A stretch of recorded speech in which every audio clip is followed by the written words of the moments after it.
the next slide you will see, it's a picture, so I wanted to show it to you, and you can find it. It doesn't look great here, but it is a beautiful infographic that our communications department did about the history of the rules. So these dry numbers that are before you, 1953, et cetera.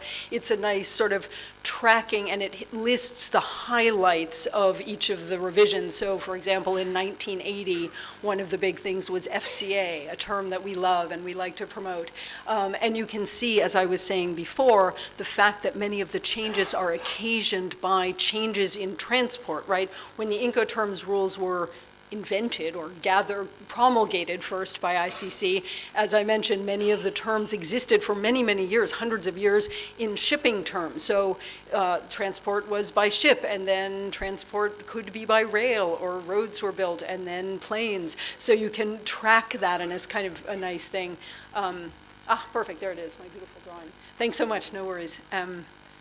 Okay, there. So you can't see it, but this is on, for students of the rules, this is on the ICC website. If you go to iccwbo.org, you can find this if you are interested in reading.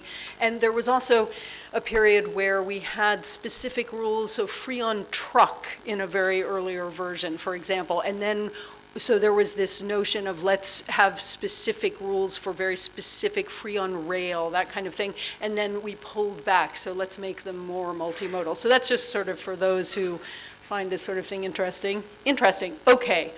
This is too small to read like this, but the point is, this is now where the camera's coming closer to the rules. This is a structure of the 11 rules, okay? You will remember, I will say that a lot because there are people here who will remember Incoterms 2000. I had not joined ICC yet. I joined just in time to work on the revision for 2010. It used to be that the Incoterms rules were not divided into these two categories, right? Rules for any mode. I see some people taking photographs, and feel free to do so. I would ask that we circulate these slides by email after the presentation. So for those of you, some of them are hard to read, whatever, you'll get them afterwards. So prior to 2010, the rules were not divided into these two categories. They were simply presented in the spectrum order from least seller responsibility with X works all the way through increasing, like a sort of a rainbow or whatever, a gauge, over to the D rules, DDP, the most seller responsibility. And that way of thinking of the rules is a very helpful way of thinking of the rules, right? That still is one good perspective to have in your head, that you can look at them as a spectrum of where is delivery, right? That's what it means when we say least seller responsibility. If you go through that spectrum, risk passes, delivery happens at an increasingly later point. So by DDP, the seller really has to do some very heavy lifting, whereas in XWorks, not so much. Okay, so that was the way that we organized and presented the rules until 2010. Why did we change that? I will preach at you like a chastising teacher. We know that people use the rules all the time, and we know that a very large percentage of the time they are not used quite right.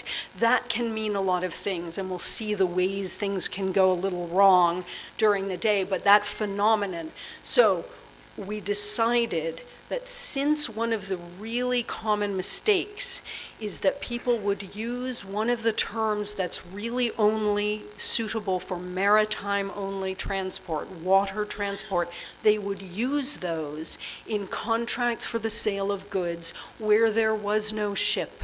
Okay, that was a very, very common mistake. So when we were putting together 2010, we thought to ourselves, okay, how can we help people at least be alive to this choice? And so at that time, and I do believe it was a useful distinction, at that time and continuing in 2020, we divided the rules into two to highlight. There are some that you can use for any mode of transport, including maritime, and then, and we kept them to the end, there are 4, like you don't even really need to go there, but if you really want to go there, because sometimes they're the right thing to do, but you have to be sure, at the end, you'll find the 4 that you must have a ship and more, but that at a minimum. Okay, so that division. And so some of you might say, but I like that notion of thinking from Ex Works to DDP, having that spectrum so I could sort of see as sellers' responsibilities increased within the 2 categories, we still present them in those orders. Okay, obviously the maritime, we don't have any E or D. We just have the middle heart, but the F and the C. But that same notion, so you want to think of the 2 at once or at one after the other, divide them in 2. Can you use multimodal? You might really avoid some mistakes if you can. And then the maritime, I should say that we get, I'll talk about the revision process. The camera pulls out in a minute, and I'll talk about this, but let me just note that during the revision process leading to 2010, we had a proposal from one that was then supported in voice by some other of our national committees. We have a network of, ICC Pakistan is one of about 90 around the world who give us information for our revisions. One of them proposed to get rid of the maritime terms altogether.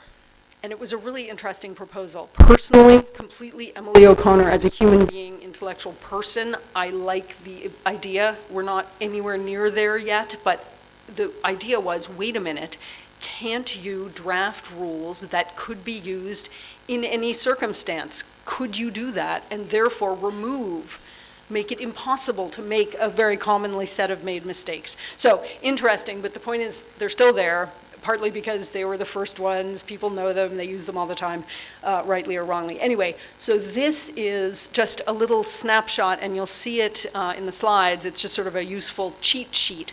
Each of us, I will, throughout the day, keep sort of remembering things I want to tell you. And one of them is, I said earlier that all of us in our professions have our sort of specific ways of looking at things because that's how our deals work or our clients work or whatever. A lot of companies, and there are banks here, big banks, and probably other big companies, a lot of companies or industry associations will create charts about the Incoterms rules that will say, like, a sort of a table of costs or whatever are the things that are useful for that set of users. First of all, when you leave this training today, you will be able to check whether those are accurate. Often they're very good, but there are often little areas that aren't quite right. So you just want to take those with 1 grain of salt, okay? I don't mean to disparage them. They can be extremely useful. The second point on these is what I was about to say just about this slide, is that we each have a different way of processing things, and different things are useful for us in conceiving of this. So this is a short snapshot of maritime, non-maritime, and also, you can't see it because it's too small, but you will see it. It just has the little headline of what you put in those parentheses, named place of delivery, or in some it's named place of destination, or in the maritime it's named port of shipment or port. So this, depending on how you use the rules, can be a quick little time saver. But of course, all this information is in the book in different formats.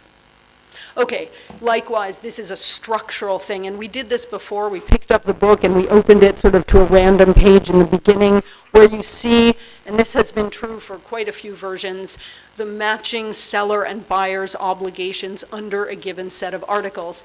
And that's useful. You can read the seller is supposed to do X about, I don't know, export or import clearance. Let me correspondingly immediately look over and read the buyers. Aha, okay, I see this one is allocated to pay for this one is not. It makes a perfect seamless whole. Couple of things to note here, and we'll talk about this again in more detail when I go through each of the changes, the major changes in 2020. This is not a change, there are 10 articles for each rule. Each rule sets up exactly the same way. So there's a few implications for that. But what we did in this version is, for those of you that are familiar, and some people here have been working with the rules for 30 years or whatever, we have changed the articles order within each rule. So what used to be A4 is now A2, for example, and I'll talk a bit more about why. But this, depending on who you are and how you use the rules, this slide might also be a helpful way to consider kind of the big picture, the framework, and image. Okay. All right, the revision process. Now our camera's pulling back out. This goes to, again, who creates the rules? Well, we now know that ICC, since 1919, and since they were published in 1936, we are the people involved in the Incoterms rules. We are the stewards of them. We publish publications that are a good source of expert opinion. I know lots of people around the world train and write and make charts and make crazy websites. You can't imagine the things that people would send us during revision. Like, I mean, they seemed as though they must be jokes, but they were not. And so, unfortunately, some people will pay this or that person to train them on things that are totally crazy. Just beware, figure out if you're getting information on the rules. Now you will be able to sort of double check it yourself by the end of the day, but make sure you sort of think about, who is this coming from? Do I trust this? Like with anything on the internet, really. Okay, the revision process.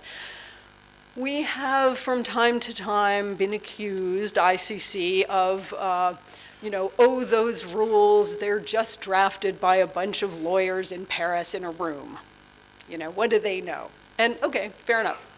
So that's why I want to explain a little bit about the revision, just so that if that's one of the little lingering thoughts you might have, you can see how it works. It's a long process, okay? Even though we have these modern methods of communication, we don't have to write letters and not faxes even. It's important for the legitimacy of the rules that we, wherever the we is, virtual we of the drafting group, get feedback about actual market practice and actual things where the rules aren't quite working from around the world. We then, and that helps us start with a first draft, then we need to send out successive drafts and keep getting feedback on where we're going. It's like we're trying to have a conversation with all of the traders in the world. Now, obviously, impossible, right? Incoterms rules are a very interesting phenomenon used by everybody, as I keep saying, and as you know, from the biggest corporations in the world to individual practitioners with no employees operating out of their spare room in their house. And somehow we've got to figure out how to draft something that's this small that applies to what's actually going on and what people need. So it's a long process. And then the question is, well, who's on this drafting group? Who gets to be on this drafting group? And why are there so many lawyers on the drafting group? Now, I think probably could answer that question now, because we've talked about these are actual legal text. They are harmonization for trading, but they are actual legal text. When you write an Incoterms rule, those 3 little letters, you are basically, don't do this, it's a copyright violation, but you are sort of virtually photocopying the text of the rules and stapling it to your contract of sale, okay? Don't do it, but that's what you're doing. So you don't have to negotiate all this stuff, you don't have to draft all this stuff, it's already here, but it's in a contract for the sale of goods. Now, contracts, lawyers, make sense. However, a fair point that a couple of things. The drafting groups tended to be perhaps too lawyer heavy in the past. And the lawyers are also practitioners, right, of different kinds, and they're often academics. I mean, they're not just sort of one-track minds, but they are lawyers. We need users. And the other legitimate, and we're working on it, thing is too Eurocentric.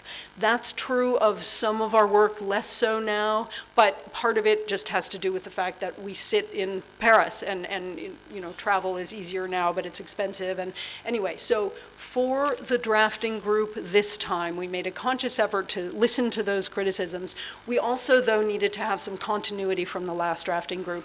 On each drafting group, there are people who have been, not everyone, but there are people who have been on at least the previous, and in some cases, deeply involved, if not on the drafting group, for several iterations. And it's important to have that historical memory. If we start sort of there, as you can imagine, there are a million rabbit holes about what should we do with the rules, and there's just so many interesting little issues. It's good to have people who can say, you know what, we talked about this when we were putting 2000 together, here's what we thought then, do we want to revisit it, but let's not just start from zero, okay? So this time we had more traders, and we also expanded our geographical reach. We had someone from Australia, a trader from Australia. We had someone from a big Chinese company. We had, where we fall down the most, and this kind of breaks my heart, our gender diversity is poor. the group. We had a woman among the 8, and then there was me and my colleague making 10, so 2 women in Paris at the secretariat level, and I was on the group as well. But we still need to work on that, so any women in the room, think there will be an Incoterms 2030. If you want to get on that drafting group, maybe start hatching your plans now, because we would really need you. Okay, so we started out, the drafting group, we figured out who was on it, we got together, we did what we did in preparing 2010, we sent out a questionnaire before drafting anything to all our big network and some specialized organizations, right? We went to our national committees, we also went to FIATA, and we went to a couple of other huge relevant specialized agencies, and we said, send us what you think is not working. What should we be changing? This time, though, we also posed a series of questions that we were curious about. For example, does anybody use FAS? Can we get rid of FAS? So anyway, we didn't, obviously. But so it was a combination of blank slate, tell us what you want, and what do you think of these issues? So that was how we started. And then we got together and we drafted several drafts and sent them out for comment. A heavy workload for the volunteer members of the drafting group who are all busy with their jobs, and an interesting intellectual exercise to get comments. We got many comments, really interesting. I don't hesitate to say this, but I know it's not perhaps the most politic thing to say. We discovered this phenomenon of people not knowing how to use the rules well. We saw it even in some of the expert comments that we received. So it was a very interesting range of comments, because some of the comments from some of the countries revealed that even these people who said, I want to comment, I'm very involved in the rules, I know them well, even they had some misunderstanding. So anyway, a big sort of circus pageant.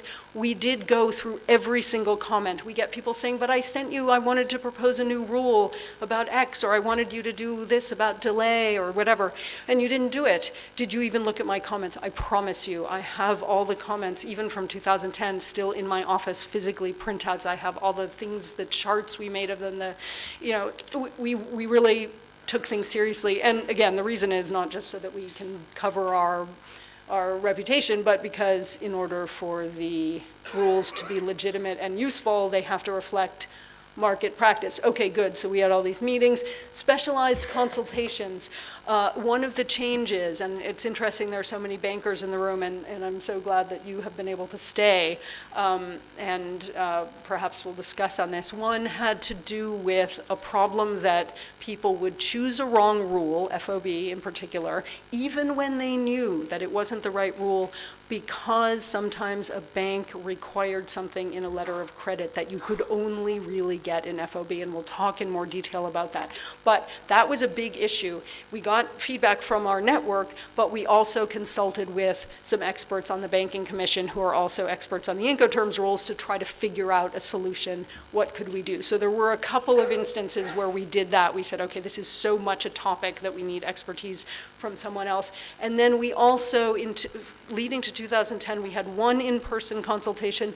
This time we had 2. We realized, preparing 2010, that people, who knows the feeling in the room, but there are people in the world who really are interested in the rules. They would love to spend 2 or 3 days, and I've done these intensive masterclass trainings where you do spend just days sort of really debating the rules and thinking about them, and it's fascinating to see that there are so many people. Likewise, there are people who really wanted to come and sit with the drafting group and talk through things, and so we had last time, and this time one in London, and then this time we also had one in Beijing, which was extremely interesting. And of course, one hopes that in future revisions we will increase the reach. Okay, it's really, the slides we're about to wait for are really me preaching at you again and saying, but I leave them in there as a reminder. We can do everything we can to draft the rules so they're easier to use and so that people don't make mistakes, but we also need users to help with that, right? We can't make them completely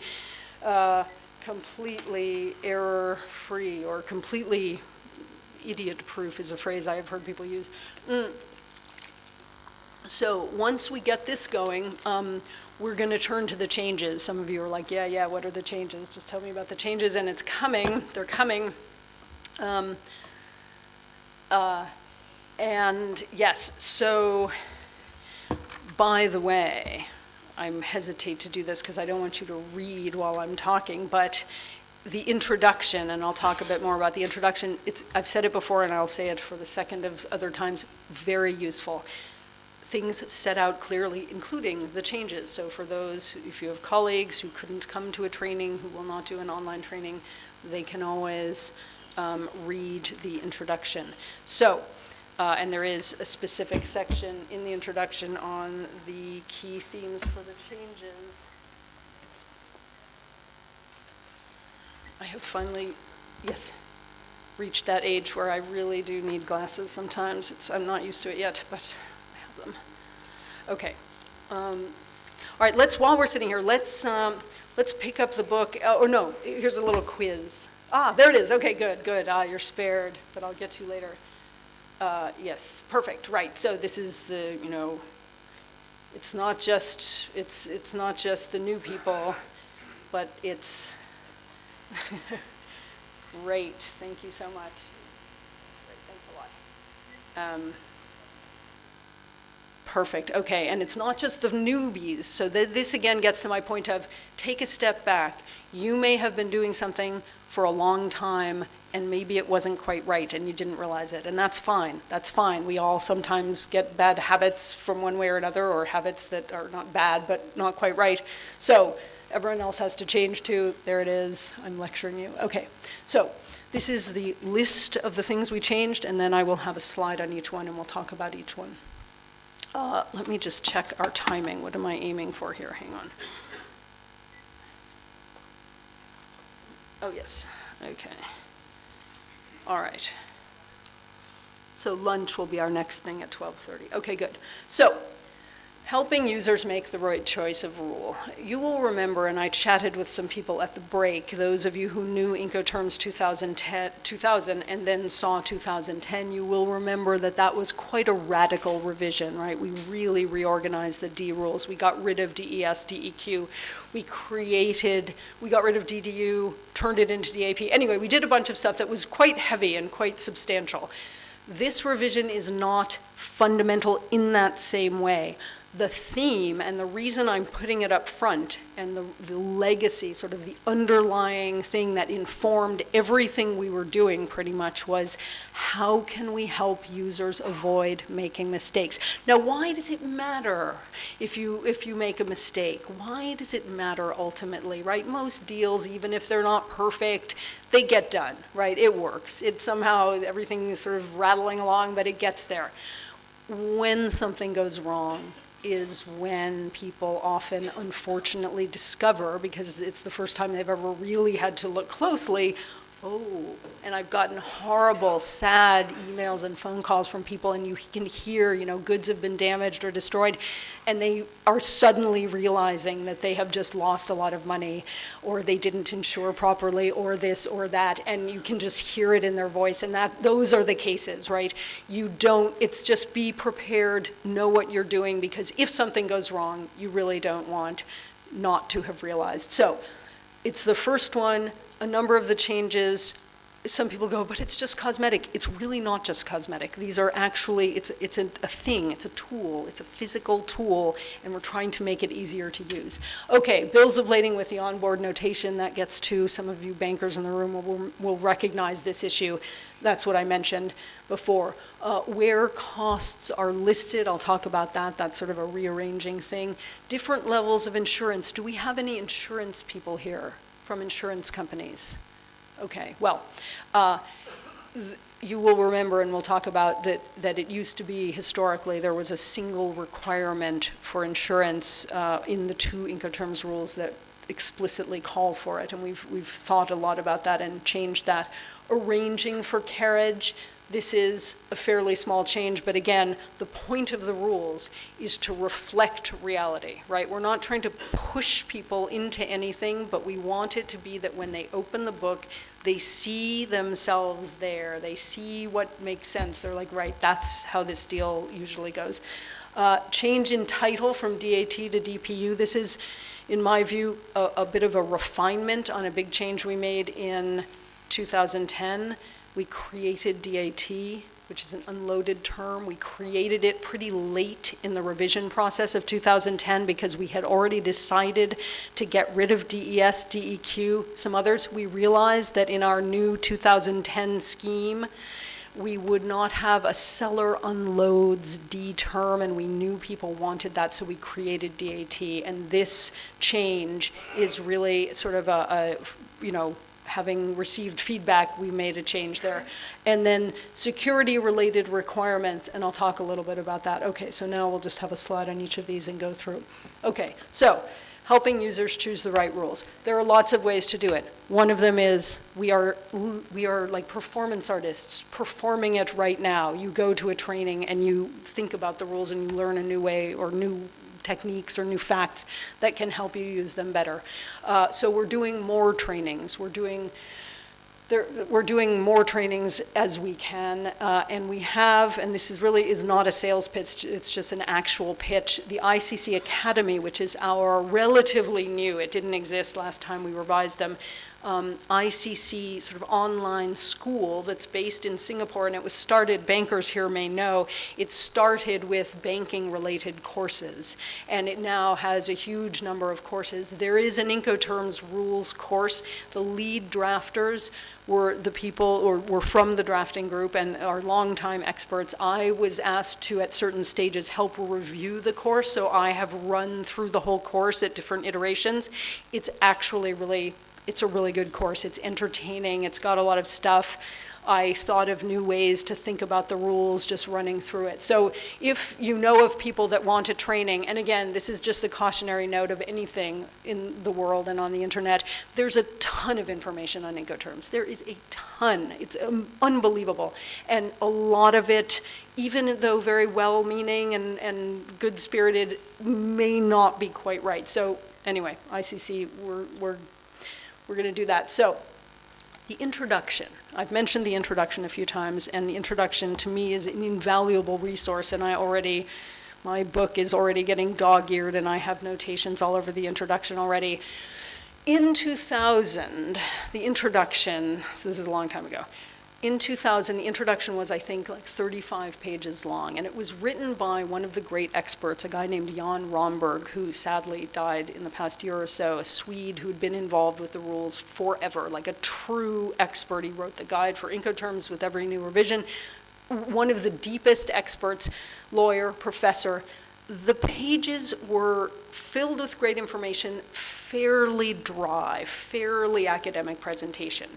So when we got together to do 2010, we thought, and it was funny because one of the guys on the drafting group, a young guy who was sort of coming into the group for the first time, this sort of circle of longtime experts, and he admitted, I will not say who he was, of course, he admitted that he had never read the introduction of 2000. Like, he used the rules all the time and he really knows them very well, and he had never read the introduction. So we're like, okay, this is not good.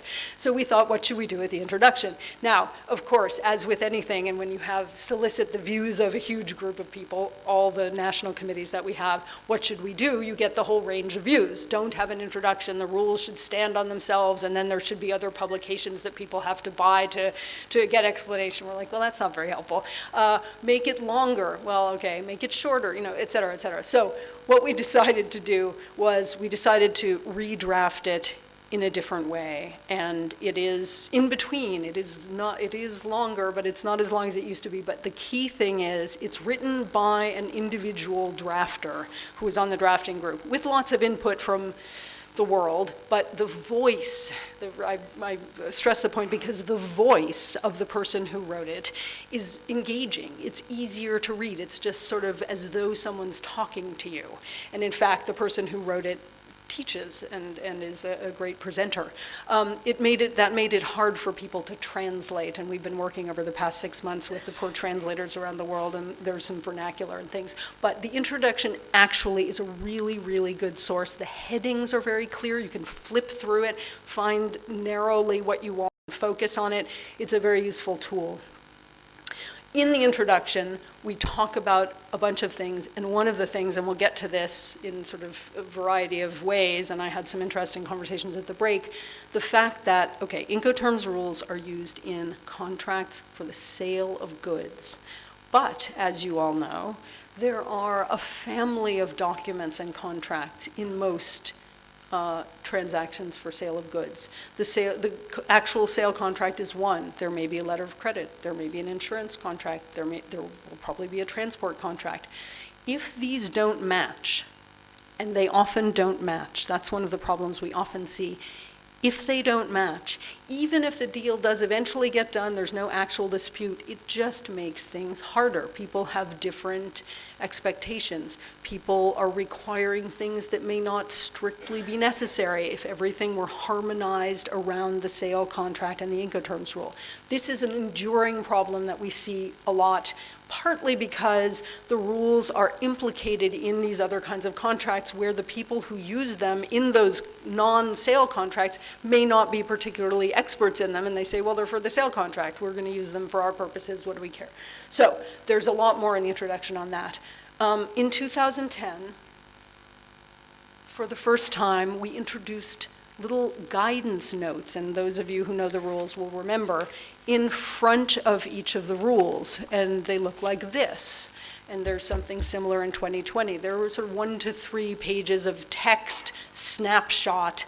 This is basically, these are the fundamental characteristics of the rule, right? If you don't feel like going, let me read the legal language in A3. We've done that again, and we've done it in a clearer way, and we've added some drawings. So could I now ask you to go to, pick up your books, let's look at one of these. We'll go to FCA, Free Carrier. Note in the book that for where the 11 rules are listed, there are these little black things here that tell you what rule you're in. It's kind of easy to be reading in the middle of a rule and you can't remember which rule you're in. So those along the side. FCA, we're on page 29, and you'll see it because it's got drawings, okay, in 2010. So that's what it looks like now. The same note. We were pretty proud of ourselves in 2010 for even having these notes, and we were like, hey, let's have drawings too. That's how long ago it is that idea was sort of revolutionary. But look at the drawing from 2010. It's one little drawing. It has almost nothing in it. It has the key thing, though. When we were doing the drawings for 2010, we thought, okay, we want just a quick snapshot that someone can glance at it and get a really important piece of information that might make them say, nah, I don't want that one. Or maybe, what is that piece of information? It's when is delivery. And let me just take a moment to talk about the word delivery in the Incoterms rules. We, in our daily lives, like if I order a pizza, well, that's a B2C transaction, so that doesn't work. But think of a B2B transaction, whatever. Think of daily life. When you use the word delivered, you usually probably mean, did it come? Is it in my hand? Is the doorbell ringing and I open and there's my book from Amazon or whatever, right? In the Incoterms rules, it's not quite like that. The word delivery means that risk has passed from seller to buyer. That's why you want to know about when delivery happens in the rules. If there's one turning point that a lot of issues depend on, if there's one thing you need to know about a rule, if someone says, what rule should we use? Here's the facts of our deal. You get to pick what Incoterms rule we're using. What is it going to be? You're going to want to start with where is delivery? So is it, remember we talked about least seller obligation, most seller obligation, is it, for example, very early in the deal, like X works? Delivery basically means I, as seller, just put the goods out and call you and go, come and get the goods. They're at your disposal, right? I have not brought them to your house halfway across the world. Whereas if we're in a D term, delivery happens after the goods have gotten halfway across the world. So that notion, lots of things turn on when delivery happens in the rules. And the most critical of those, we have found, is that risk for the goods passes on delivery. And when we go through the articles in a little more detail, you'll see that for every the article A2 and B2 in the new rules talk about delivery, right? If you really need to know, just go to article A2 of a rule and it says delivery happens when seller does X, okay?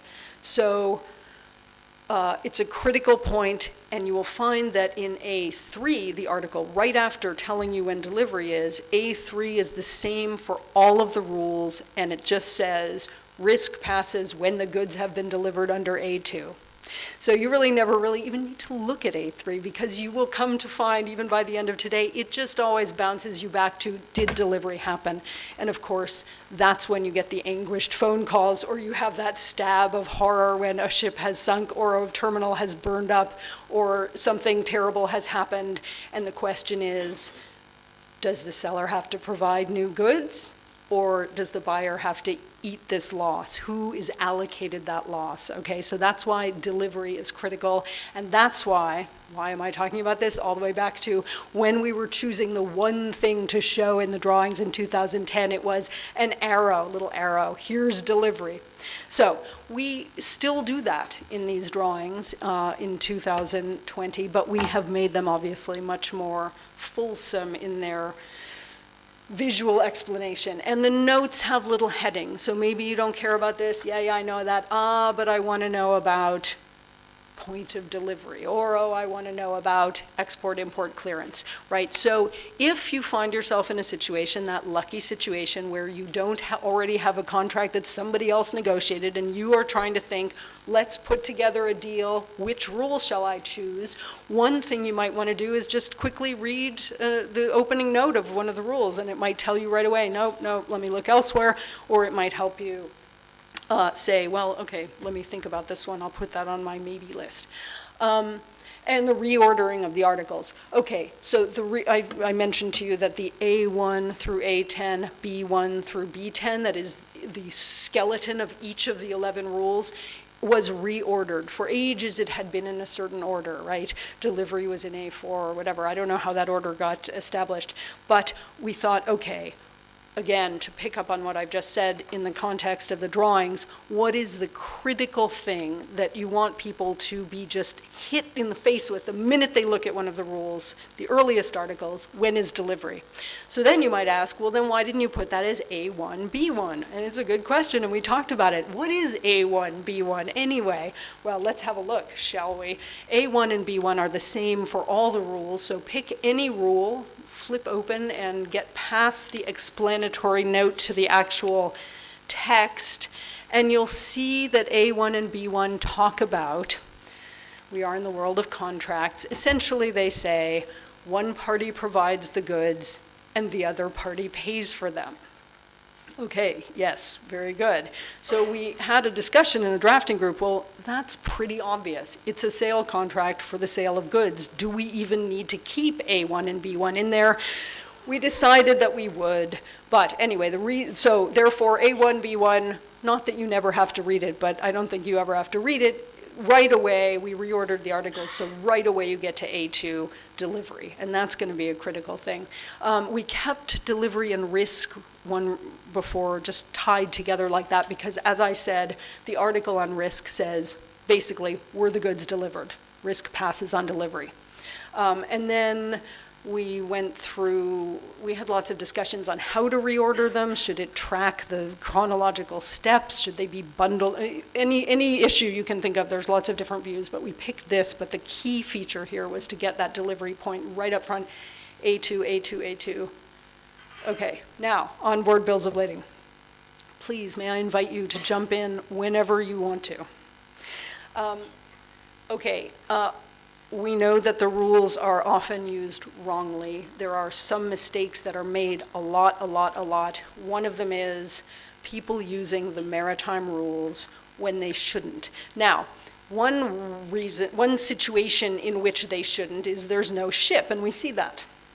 Okay, that's pretty clear, right? Because the maritime rules, you will look at A2, together we will, and also in your leisure when you're flipping through this book that you just can't put down when you get home, you will see that delivery in the maritime rules is when goods are on board the vessel. That's pretty clear, right? So if that never happens, if there's no vessel and the goods never go on board, were they delivered? You don't want to have to be sitting in court arguing that point, right?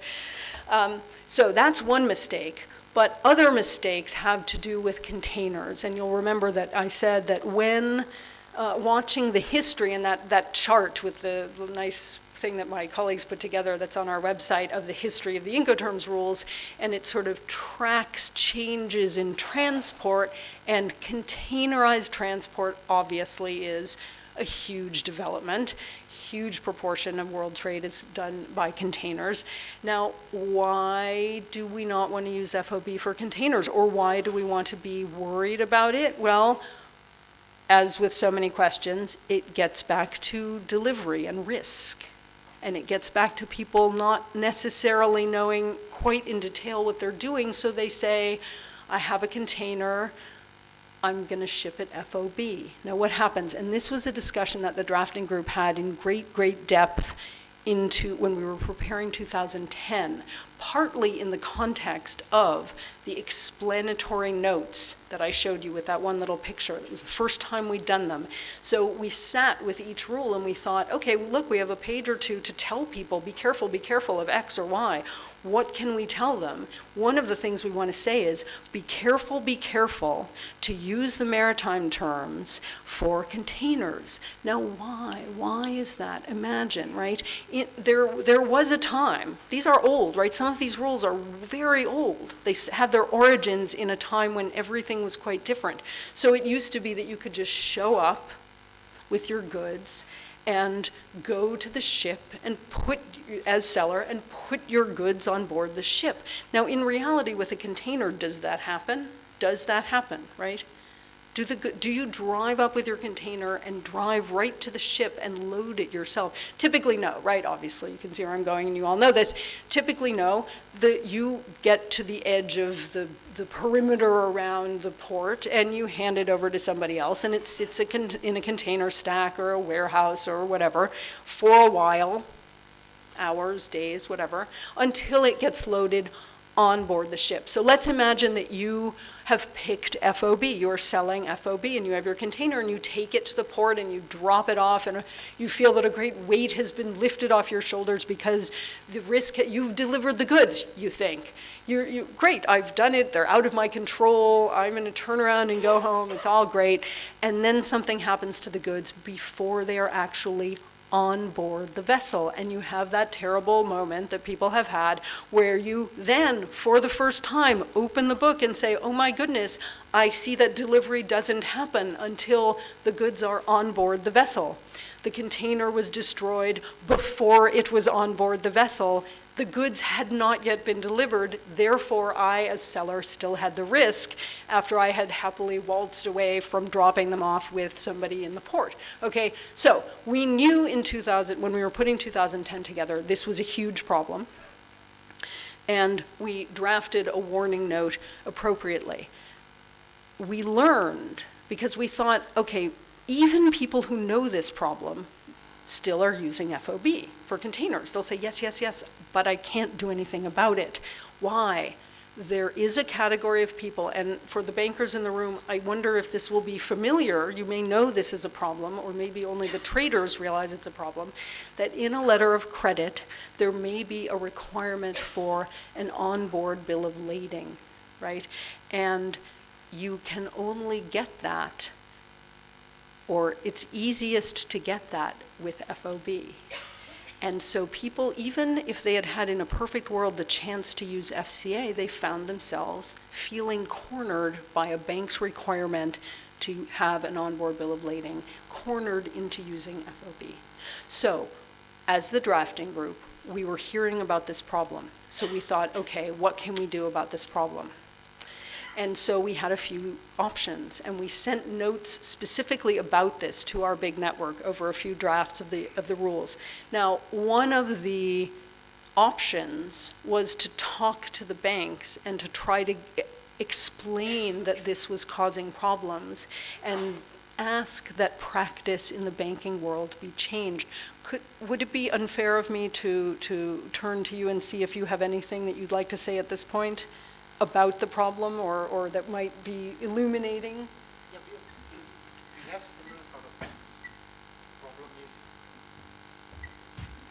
in this industry that we were using sometimes wrong Incoterms, and there are some pressure from the banks. And in those cases, usually what have happened that people like us, but not too aware of these Incoterms and what are the risks involved, and what is the time where the delivery happens, because that is a question or query we always have, and people are not clear that what is the specific time the container or the goods will be handed over. So that is the thing where we have a lot of confusion, and I have seen a lot of cases where there is a dispute between the banks, and it comes to ICC DODEC cases. So I think this particular aspect is now much clear, because I have read it, and it is much clear to the people that at what point of time the delivery will take place. Because this Incoterms, I think, which is very important to understand, that there are three main things that we are discussing here. One is the obligation, the other is the risk, and the third one is the cost. So obligation is the another important point that we need to understand, that what is the obligation of the buyer and the seller, and when the risk of delivery that will take place. So we have to understand clearly, because there are a lot of time as a banker we have to advise to the customer also.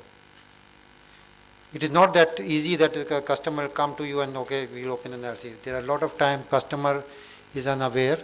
They need an advice from a banker to understand that what sort of Incoterm that he should use in a particular transaction. So we need to clearly understand the transaction from the customer, and based on that we have to advise. So this, I think this changes what has happened now, will give us a good idea of the risk, where the risk is there and how that risk will be mitigated and how it will be transferred from buyer to seller, and the obligation. So this clarity, I think, will help us to understand and advise better to our customer. Thanks very much. That's it's good to have sort of two viewpoints on this. So one of the options, as we were thinking, how can we try to solve this problem, is to try to convince banks to change their practice, requiring this particular kind of onboard bill of lading. And I mentioned the specialized consultations. It was really around this issue that we talked to some of our experts, and we know the world changes relatively slowly in certain areas. Bankers tend, if you will, to be cautious. Changes proceed at a stately pace. We figured that would not happen in time for us to do nothing. Then we thought, well, should we be more strident in our warning note on FOB and sort of mention things in FCA and kind of bring this issue to the fore and tell people, be careful of this issue. We did a little bit of that, but we also tried to construct a mechanism in FCA. We love FCA. FCA is very handy. It can be used, we recommend it for containerized transport by sea instead of FOB. You will see later we recommend it instead of X-Works. Here, so the point is we wanted to try to make FCA as wonderful as possible so that we could keep driving people to it. And the guidance note for FOB on containers does say, please consider using FCA. So in order to help people, we did two things. One is, if you will go to page 31, we drafted in human regular speak language an outline of the issue and an outline of our solution. Now we know when we created the solution, and I'll show you where the solution is in FCA, we knew that it was not perfect, right? It's sort of, I think the analogy we use in the introduction is, it's a jigsaw puzzle, the pieces go together, but it's not like the perfect fit. We know that, okay? And we're interested in feedback as people use this, as banks and users come across it. The changes are if you go to FCA B6 and A6, now remember the articles are across the page from each other. I don't need to tell you what page it's on. You can just turn a few pages and come upon it.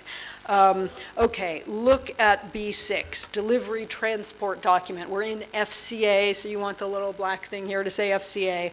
We're in Article B6, and you look down to the second paragraph, and this language is new. Now, some people have said to me, look, this is a contract, right? This isn't a sale contract. People are allowed to do whatever they want in a sale contract. Why would you ever have any part of the Incoterms rules say, if the parties agree? Of course that's true. It's a private law contract. Parties can agree to whatever they want. So, yes, I get that. But we're trying to highlight the issue. We're trying to educate, even though it's legal text. So if the parties have so agreed, buyer must instruct the carrier to issue to the seller, at the buyer's cost and risk, a transport document stating that the goods have been loaded, such as a bill of lading with an onboard notation. That little parenthetical language took a long time to draft. Like, you look at this and you go, yeah, what's the big deal? Get some lawyers and practitioners in a room and, get them talking. Things can become a big deal. So it starts there. The parties can agree. Right? This is not automatic effect here if the parties agree. So this is a funny kind of thing to have a piece of advice sort of in the legal text, but there it is. And then if you look over at A6, look at the last paragraph, which is new. It says, where the buyer has instructed the carrier to issue to the seller the transport under B6. Okay, so we tie them together, and then seller must provide any such document to the buyer. Again, we know it's not a perfect solution. We're trying to address a problem. We will find out how it works. So, and again, there is not only actually the language, this paragraph in the explanatory note, there's a whole section on this in the introduction, because there is a section on each of the changes, each of these slides we're going through.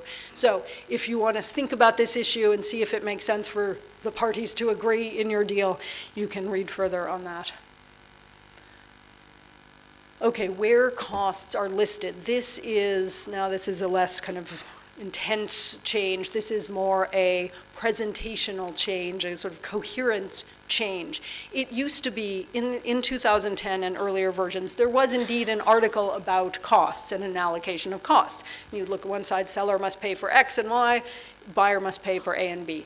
And that's great, we still have that. What we realized, though, is that in 2010, not all the costs were in there. Sometimes we had just listed the costs, like delivery documents, I think, in 2010. The only place you would see that one party or the other had to pay was if you read the article on delivery documents, and it would say at the buyer's cost and risk or at the seller's cost and risk. So what we did simply here, it sounds so simple, it was simple, but is we went through all the articles, and wherever in 2010 a cost for one of the parties was mentioned, we made sure that it was included in a catch-all costs article. So you can quickly just say, okay, the way I'm going to decide this, which rule to use, is I want to see who has to pay for what. Or you might say the arguing with someone over a charge. That's probably one of the more common ways. People are like, you have to pay for that. No, you have to pay for it. No, no. So you can refer to the list of costs. They're all there. They're still in the actual articles on the topics themselves. If you start there, you'll find it there too. But this way, it's sort of a laundry list kind of approach, right? And everything I've said is written on that slide. Okay. Whoa. Different levels of insurance. There are only 2 of the 11 Incoterms rules that explicitly call for insurance. Okay, does that mean that in every other transaction no one has insurance? Of course not. It simply means that there are 2 where the seller is required to take out a policy of insurance for the benefit of the buyer. And they're easy to spot. They each have the letter I in their title, CIP and CIF. I see people nodding. Okay. You may then also remember that for a long time, both CIP and CIF required the same level of, a minimum sort of level of coverage, and we make reference to the Institute cargo clauses as an example, and we talked about clauses C, and both CIP and CIF required the same level. Now, let's put aside the question that we would often get, which is, what does it really mean, minimum level? What do you mean by similar clauses? Sort of the tinkering with the language. These are legitimate questions, but putting that aside, the bigger question was, and this came, I think, out of proposals that we got from some of our national committees along the way, and then we focused in on it and went back out and said to people, we're hearing echoes about maybe there should be different levels of insurance. Should we have maximum, sort of an all risks cover? Should we change it from minimum is too low? People say, oh, I met, and this indeed was a risk, people, and it still is for one of them, people say, oh, well, I met the requirement that is in the Incoterms rules under the I part. I got a contract of carriage that matches the specifications, but then I found out it wasn't quite high enough. It didn't cover quite what I wanted. And so we knew that if we required minimum cover, there was that possibility. But when we had thought in the past about raising both of them, we left it for 2010. But this time we really thought about it, and we consulted out. We said, here are the choices. Leave them both the same, change them both to all risks, sort of from a minimum to a more maximum-y kind of cover, or have different levels for the two rules. So again, as one might expect, we got a whole range of answers back. And at first blush, and I remember, I am just by nature, I always want to boil everything down. You might not believe it by how much I'm talking, but intellectually, I like to boil everything down to be as simple as it possibly can be. So I remember when we started getting all these comments, I remember thinking that on a very first blush, too simplistic level, keeping them both the same, either changing both to all risks or keeping them both minimum, would be easier in some sense. So at first we kind of went down that path, but then the more we thought about it and the more we kind of tallied up the different comments we were getting, we realized actually there was a pretty big appetite for certain changes. So we have changed them. There are two different levels now. We've left the lower level for the maritime term, usually used in maritime commodity, where you may indeed need a lower level of coverage. We have now changed in CIP the requirement to be modeled on clauses A, a more all risks type. So we'll see how that goes. I mean, that's a pretty simple one to understand, and we'll obviously get feedback in 10 years, or our successors will, on how that worked. But it's something to keep in mind. Arranging for carriage. This is one of those instances where we want it to be the case that you open the book and what you see makes what is the reality possible already, okay? And so this had to do with, perhaps some of you will think this is too lawyerly, but again, we're in a contract of sale, contracting for carriage, right? There is a requirement for contracting for carriage. And in some instances, we know that the party responsible for carriage will actually use his or her own vehicle. There will be no separate contract of carriage for a particular leg of the transport, or maybe the whole transport. And so what we did is we put the word, we didn't want people to find themselves in a dispute. What we're trying to do here by simplifying and clarifying is to reduce all the million little places a dispute might arise, or a misunderstanding. You don't want to waste time. You don't want to be haggling about, well, I thought it meant this, I thought it meant that. You want to try to have it be like, oh, I see right here, it's pretty clear. So we added the word arrange. We didn't want people to be in a situation where they had simply arranged for carriage. They had used their own vehicle, and then some dispute came up and someone says, oh, but look at the language. You didn't contract for that carriage. Like, well, I got the goods to where I was supposed to. I arranged for the carriage. So we added the word arrange. Presumably this will never touch your lives, but if it ever does, you know that it has been addressed. Okay, here, remember, big changes to the D rules in 2010. Some of you will remember we created, as I say, a bit late in the day, delivered at terminal, because, remember, we realized that we had removed, in our brilliant reorganization of the D terms and consolidation, we had removed a D term where the seller has to unload the goods at destination. We no longer had such a thing, and we started hearing that people wanted such a thing, and we knew, we were like, wait a minute, look, we've rearranged and we left a big hole here. So we created DAT, and I remember I think it was our last drafting group meeting. We were in Prague, and I remember I might even still have it as a memento that I can auction off someday. The flip chart page where we drew a drawing of DAT, and anyway, to try to come up with it. But then what we did, and for those that know 2010, in the guidance note, that opening 1 to 3 pages of actual real human text in the front of each rule, we immediately, so we call it delivered at terminal, and then in that, we immediately say something like, terminal can mean any place, whether covered or not, and we use the word, and then we immediately walk it back, and indeed, we got a sort of steady stream of questions about what does terminal mean. People will say, here's our situation, terminal. And we would say, well, terminal doesn't really mean terminal, it just means a place, where goods can be received. As long as there's somewhere to receive them, you can't just leave them lying in the field. But we realized that we had sort of boxed it just wasn't making any sense. Why would we use the word terminal and immediately tell people, well, we don't really mean terminal? So we decided simply to change the name of DAT to DPU, delivered at place, unloaded. This does a couple of things. It gets rid of the word terminal, which was not being used in a very felicitous way, and it highlighted the fact that DAP, delivered at place, and now DPU, delivered at place, unloaded, are the same thing, except that DPU, DAT in the past version, seller has to unload.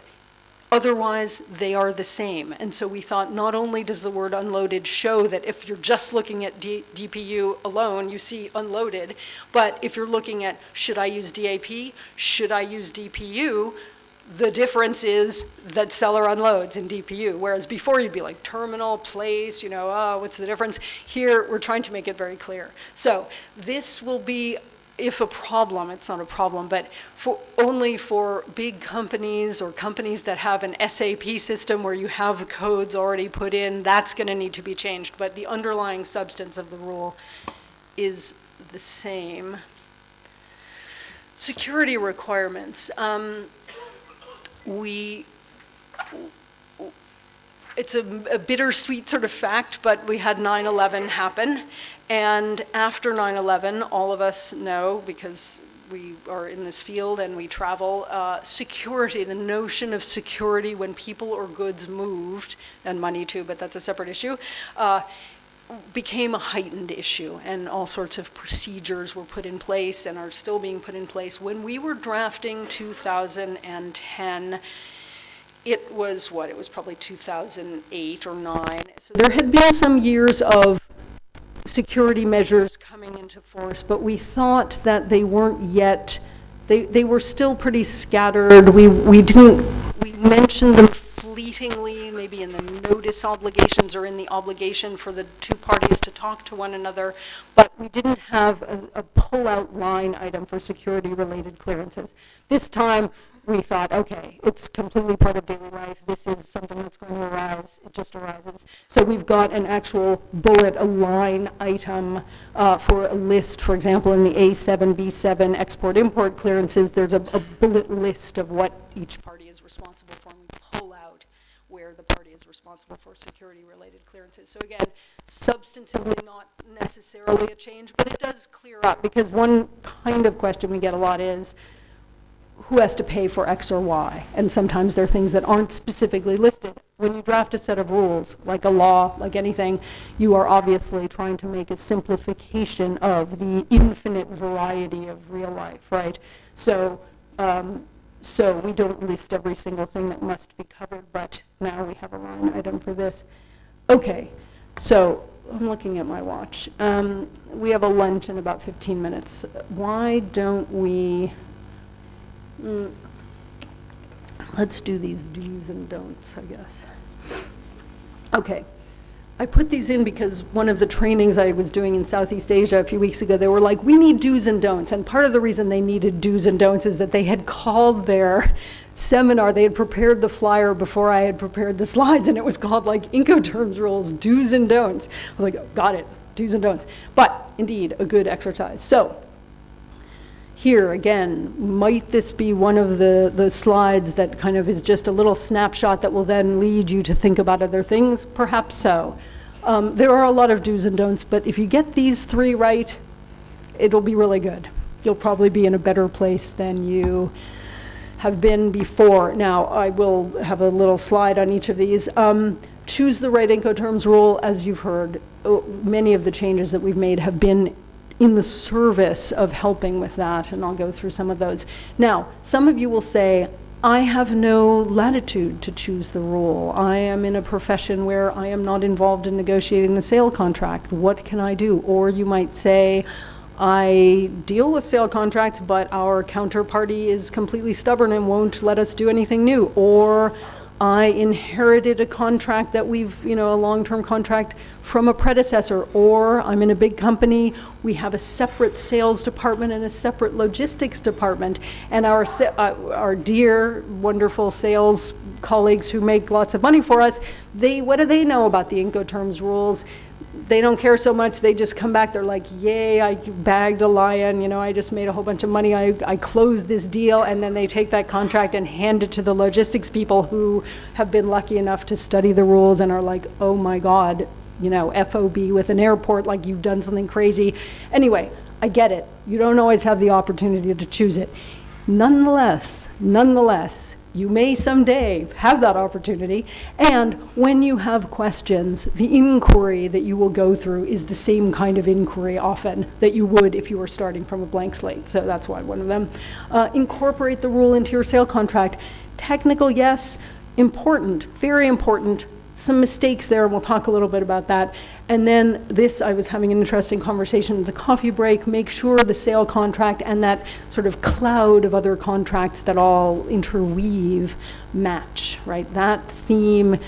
And again, you don't always have control. Knowing that you would do it if you could, that's a good starting point. I think a lot of people are just like, oh, it's all totally separate. And it's like, no, it's really not all separate. And you start to feel that when one document says one thing and the sale contract says another, and then people sit around going, but this one governs, but this one governs. Oh, well, if only we could have thought this through. Okay, do's and don'ts.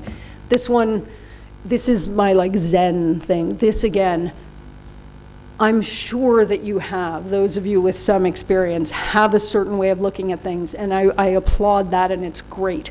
Or you have, and I routinely know this when I do these seminars and at the breaks, people talk to me about their thing, and they've been clearly paying attention, they've interacted during the seminar, and yet the question they ask me, you can see they so have a particular way of doing things in their company that they haven't yet backed up enough to see, oh, seller buyer, I need to know who the seller and buyer are. They're like, we have a triangle, they have these sort of, it's very interesting. Anyway, the point of this, the reason these are so kind of Zen and just take your time and back up and try to empty your mind of all the things you think you know and you may know, and just sort of start from scratch. It's okay, it's fine. And if you already know it, starting from scratch is easy. You just go, yep. But, and then also, part of the reason I'm having us pick up the book so much is that for people who are experienced or have a very, sort of one rule they always use and they really know it, it's easy to think that you remember it, and maybe it's worth checking. I check text all the time, right? I've worked on 2 revisions in a level of detail that just it's horrifying, and you'd think in a way that I would know these books by heart. I don't. I routinely check them. I'm checking them while I'm talking to you. I'm checking them as I'm lying in bed thinking about these trainings. No one expects you to remember. We're all now in the age of Google, so we're back to, yes, no one ever has to remember anything. Really, you have the book. You are lucky enough to have a copy of the text, which a lot of people don't even know there is such a thing. Don't say, I know this.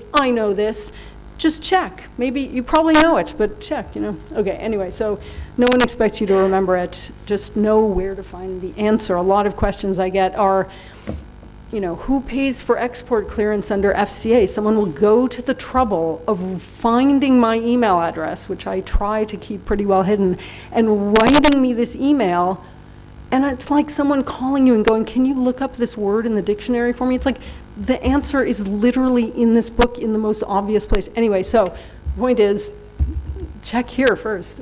Okay, incorporating the rule into the sale contract. We're going to pick up the book again. We're going to go to the introduction page, maybe 10. Hang on a minute.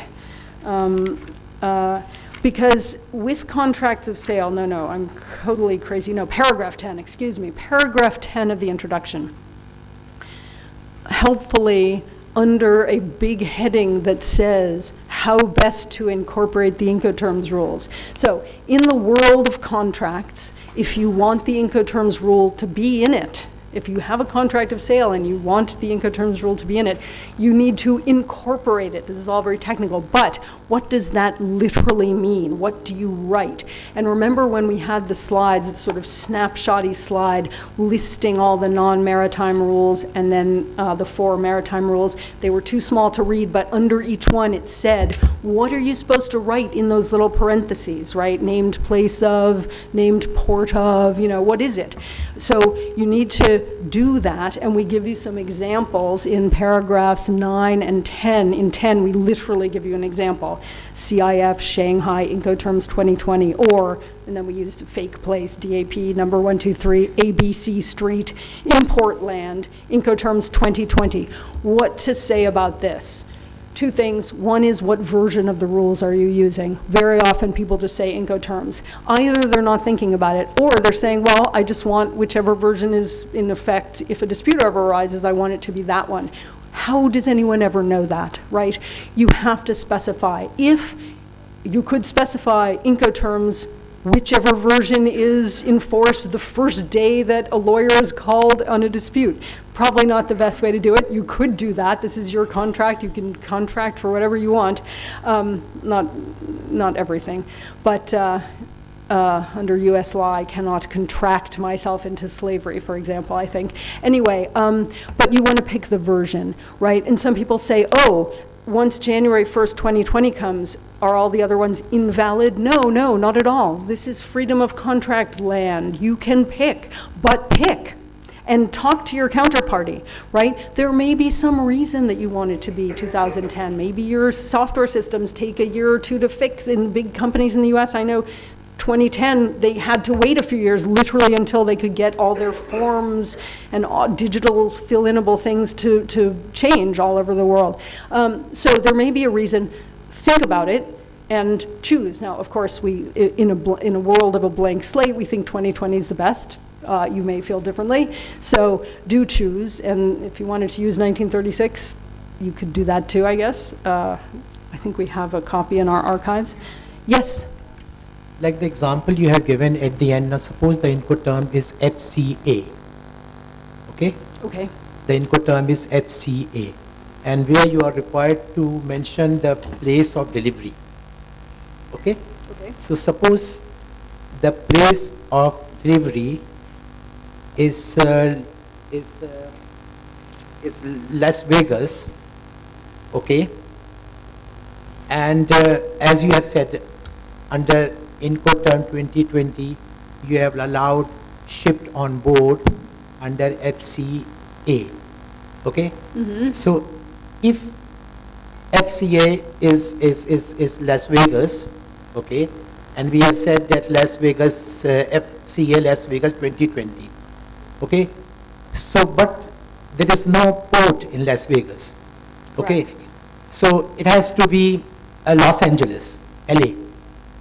Well, FCA can be for anywhere, but if you mean FOB, where it's all... No, I'm not talking about. I'm a bit confused with the shipped on board terminology that has been in 2020, and I'm talking in the context of FCA. Mm-hmm. Okay, place you have mentioned, place you have to say. Yes. Las Vegas, okay, but the port of loading is LA, okay, and the port of discharge is Karachi port, okay. So I'm just wondering that I don't know that is it a right what you call it FCA terminology, and the document we will use the bill of lading. Or what do you think that we should go for a multimodal transport document? Oh my goodness, okay. Right, you're asking, I think, a bunch of questions. You know, this incorporating shipped on board under FCA is very confusing because, you know, container will go to the container yard and then it will go to the port at a later stage. Yes, and when you say when you refer to shipped on board, do you mean the changes that we made to FCA? Yes. Okay, Yes. could we, if I may, to try to because this is exactly what the Incoterms are like. It's like, hey, but what about that? And let's just stick with the incorporation, and then remember the language in FCA B6 and A6 says if the parties have agreed. So let's assume that we did not agree to have this sort of new system of agreeing to an on-board bill of lading. If it's just regular FCA, or if it's any of the rules, and I don't mean to shut your question down, we can talk about this later, but you need to decide, whatever the situation, whatever the rules, you and the counterparty need to decide, buyer and seller for the contract of sale, where do they want the place of delivery to be. And the point first is the version, what version of the rules, and the second is, as a general word, you should be as specific as you can possibly be when you say where the, whatever it is, named place of delivery under FCA, or named place of destination, or named port of shipment, named port of destination. Be as specific as you can, because what you don't want is to say, you know, FCA Las Vegas. Las Vegas is a big place, right? And we'll see that there's default language in the rules. If the parties are not specific, the seller gets to pick where, and that can cost money. Okay, so the point is, just the general point, be as specific as you can when incorporating. Sometimes you can't be. Sometimes you don't know from which warehouse or to which warehouse. There may be legitimate situations where you want to be more specific, but you can't be. But often you can be. And this is just the kind of small technical thing that people don't do. And then, and we have some case studies on this, you'll find that, oh, well, we thought you meant inland, or no, I meant this terminal, and the other terminal is halfway across the world because this airport is so big. Whatever. Be as specific as you can to just not waste your own time later where you're all going, but I thought you meant this, but I meant this. Well, you should have written it. So when you incorporate, it's easy to slap 3 letters in there, and people do that all the time. You want to get a little more refined. What version of the rules and exactly where is your destination or delivery, depending on which rule you've chosen. But it sounds like there's a family of questions there about the FCA issue, and we can talk about that in a separate. I'm not happy with this in the changes you have allowed shipped on board under FCA. You are not alone. I don't think so. It's workable. You are not alone. Let me just say that you are, and we know it's not perfect. Now, if you are a banker, the perfect world is where the bankers do exactly what makes sense of the Incoterms rules, but we didn't know that we could get that to happen. But no, I totally take your point, and thank you for voicing it. So we're at 12:30. We will get to our third do and don't after lunch, I think. Excuse me, if you allow me, ma'am. Where? Up. Sorry. I would like to endorse, and I would like to correlate another thing to this point. Yes. These are do's and don'ts in corporate rule into the sale contract. We are not talking about the LC. Correct. We are here talking about the sales contract. This Correct. LC is a different thing as compared to sales contract. LC, which we establish in bank, is established through SWIFT. It's established through SWIFT, and while you are establishing a letter of credit, there are certain precise and specific terms. For instance, port of loading, port of discharge, place of delivery, and it has to be specifically mentioned in letter of credit, rather than giving, just you have given example, CAF Shanghai Incoterms 2020 or DAP number 123 ABC Street. I don't think this is this can be incorporated in LC as per the specific definitions or specific terminologies in LCs. Moreover, usually when we are talking here in Pakistan, we are using Incoterms mostly in most of the cases international trade, not in local trade. Majority of the Incoterm usage is in international trade and import or export. And definitely when we are using it in international trade, we are either doing it through letter of credit, or we are doing it through open trade or import contracts. So this is the point I would like to highlight, that sale contract might be a bit different as compared to letter of credit. Sale contract can be anything. I can write a draft as a seller, and the buyer can accept that draft. But while you are establishing an LC through SWIFT, it has specific rules and regulations, specific terminology which has to be followed. Okay, that's helpful. Yes, please. Here, yes.